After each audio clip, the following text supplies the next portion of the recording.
আজকে মানে শুটিংয়ে এসে ভালো লাগছে, কারণ পছন্দ মতো পোশাক করতে পেরেছি। এত সুন্দর পোশাক করতে পেরেছি, না হলে কিছু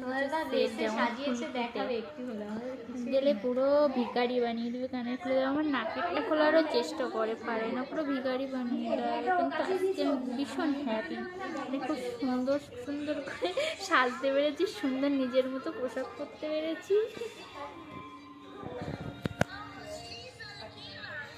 জামাটা এখনো ফিটিংস করা হয়নি, নতুন জামা।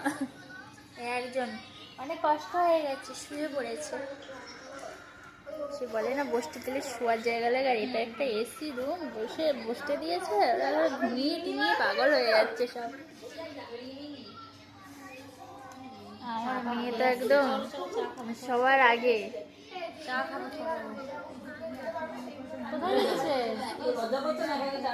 কোথা থেকে দিচ্ছ গো? ওইখানটায় চা খাবো।